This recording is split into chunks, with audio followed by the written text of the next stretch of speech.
கேரள மாநிலம் வயநாடு இயற்கை எழில் சூழ்ந்த மாவட்டம். உலகமே இங்கு வந்து இளைப்பாற இன்பம் கொள்ளும். அப்படிப்பட்ட பசுமை போர்த்திய இயற்கை எழில் சூழ்ந்த வயநாடு மலையில் 28ஆம் தேதி திங்கட்கிழமை இரவு படுக்கச் சென்றவர்கள் ஆழ்ந்த உறக்கத்தில் இருந்தபோது 29ஆம் தேதி செவ்வாய்க்கிழமை அதிகாலை 2 மணி அளவில் வயநாடு வரலாற்றில் ஒரு கருப்பு தினமானது. இயல்பு மாறியது. தொடர்ந்து பேய்மழை, மலையின் உச்சியிலிருந்து ஏற்பட்ட நிலச்சரிவு, செம்மண் கலந்த காட்டாற்று வெள்ளம், மரணம் தலைமேல் இடிந்து விழுவது போல சத்தம், வெள்ளத்தில் மண்ணும் பாறைகளும் கற்களும் வாழும் வீடுகளையும் சாலைகளையும் உடைமைகளையும் முழுகச் செய்தது. உயிர் பிழைத்தால் போதும் என தப்பிக்க நினைக்கும் கணத்தில் மண்ணிற்குள் புதைந்து போனது உயிரோடு மனித உயிர்கள். வீட்டிற்குள் உறக்கத்தில் இருந்த பெற்றோர், மனைவி, பிள்ளைகள், உறவுகள் எங்கே புதைந்து போனார்கள் என்பது கூட காண முடியாமல் போனது.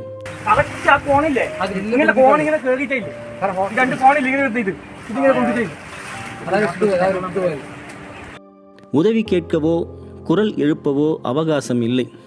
கனப்பொழுதில் எல்லாம் முடிந்து போனது. மயான அமைதியானது வயநாடு. கனவில் கூட இப்படி ஒரு துயரம் யாருக்கும் நேர்ந்துவிடக்கூடாது என்பதே இந்த பாதிப்பு சொல்லும் வேதனையான செய்தி. தகவல் தெரிவிக்க ஆட்கள் இல்லை. இருந்த சிலர் தொடர்பு கொள்ளும் நிலையில் இல்லை. பிறகு தகவல் அறிந்த மாநில பேரிடர் பாதுகாப்புத்துறை, கடலோர காவல்படை, காவல்துறை, தீயணைப்புத்துறை, மருத்துவத்துறை, தேசிய பேரிடர் துறை, விமானம், இராணுவம், கடற்படை என மீட்பு பணிகளை தீவிரப்படுத்தினாலும் தொடர் மழையால் மீட்பு பணி மிகப்பெரிய சவாலாகவே இருந்து வருகிறது.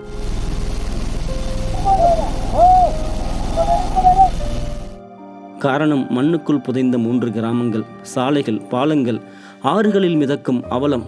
எங்கே மக்கள் சிக்கி உள்ளனர் என்பதையும் எவ்வளவு பேர் சிக்கி உள்ளார்கள் என்பதையும் கூட தெரிந்து கொள்ள முடியாத துயரம், அவலம்.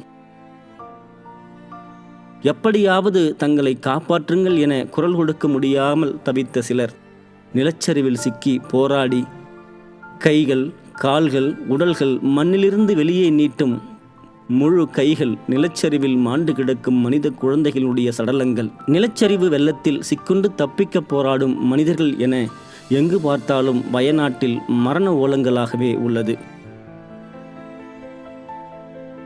இதுவரை தமிழகத்தில் கூடலூரைச் சேர்ந்த கல்யாண்குமார் வயது 55, காளிதாஸ் வயது 35 உட்பட 200க்கும் மேற்பட்டோர் உயிரிழந்த சடலங்களாக மீட்கப்பட்டுள்ளனர். இன்னும் நூற்றுக்கணக்கானோர் மண்ணுக்குள் புதைந்து கிடக்கின்றனர். தேடும் பணிகள் தீவிரப்படுத்தப்பட்டுள்ளது. இப்படி மனிதர்களை வாரிக்கொண்டு செல்லும் காட்டாறு சேரும் சகதியுமாகவே கலங்கியே காட்சியளிக்கிறது. சரிந்து விழுந்த கற்கள் மற்றும் மரங்களால் மக்களுக்கு ஏற்பட்ட காயங்கள், இரத்தமும் சதையுமாக மண்ணில் காட்சியளிக்கிறது வயநாடு. உயிருடன் மீண்ட சிலர் எங்கே எங்கள் வயநாடு என்று கதறுகின்றனர். அந்த அளவிற்கு கோர முகத்தை காட்டியுள்ளது நிலச்சரிவு. வயநாடு தன் இயற்கை எழிலையும் மனிதர்களையும் இழந்து வெறுமையாய் நிற்கிறது.